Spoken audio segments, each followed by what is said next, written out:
Imagine a bustling Chinatown, alive with the late-night hum of conversation, the clatter of mahjong tiles, and the promise of fortune. Now, picture that vibrant energy abruptly silenced, replaced by an unspeakable horror. On a cold February night in 1983, a clandestine gambling club in Seattle's International District became the scene of a crime so brutal, so senseless, it would forever scar the city's history. 13 lives extinguished, a community shattered, and a lone survivor left to recount the unimaginable.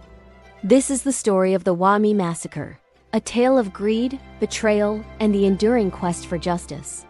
Before we delve into this chilling narrative, remember to comment, like, share, and subscribe so you don't miss future episodes of the Calendar of Crime.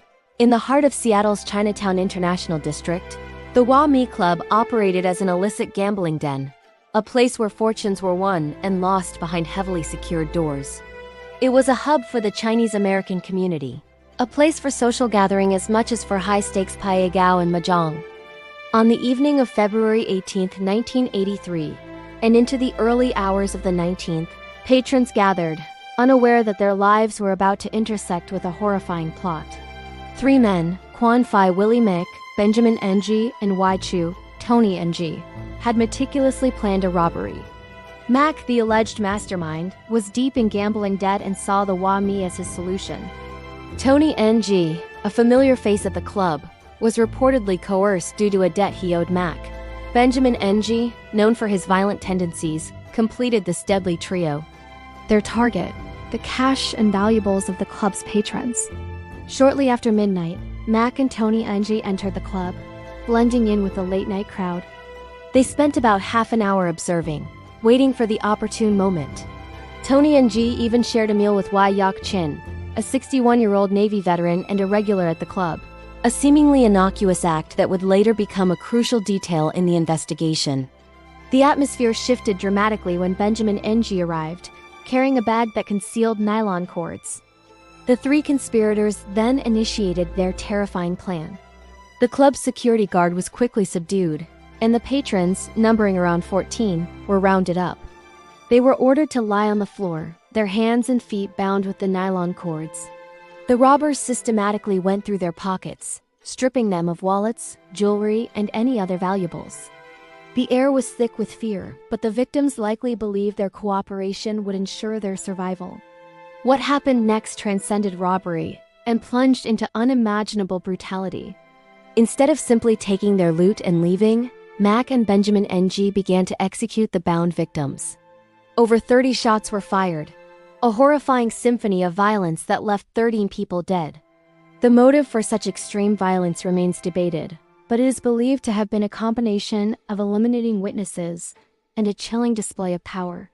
Amidst the carnage, one man, Wai Yok Chin, miraculously survived. Chin, who had shared a meal with Tony Ng earlier, was tied loosely by Ng, perhaps a small act of mercy or a miscalculation. As the gunfire erupted, Chin, despite being shot in the neck and jaw, managed to wriggle free from his bonds and hide under a gaming table. The chaos and the sheer number of victims meant that Mac and Benjamin Ng did not fire directly into him, leaving him wounded but alive. After the perpetrators fled with approximately $20,000, Chin, bleeding profusely, slowly and painfully crawled towards the exit. He pushed open the heavy security doors of the Wah Mee Club and stumbled into Maynard Alley, where he collapsed in front of 2 men who had been trying to gain entry. Despite his severe injuries, Chin managed to utter the names of his assailants, Ng and Mac. His testimony would become the cornerstone of the prosecution's case. The discovery of the massacre sent shockwaves through Seattle and beyond. Police launched an intensive investigation, quickly identifying the 3 suspects based on Chin's testimony and other evidence. Benjamin Ng was apprehended shortly after the incident. Willie Mack was arrested later, and Tony Ng, the 3rd accomplice, fled to Canada, leading to an international manhunt that lasted over a year. Before his capture in Calgary in 1984, the trials that followed were highly publicized and emotionally charged. Willie Mack and Benjamin Ng were both convicted of aggravated murder and sentenced to life without parole. Tony Ng, who claimed he was coerced and did not participate in the killings, was convicted of robbery and assault. He was paroled in 2013 after serving 30 years and subsequently deported to Hong Kong in 2014.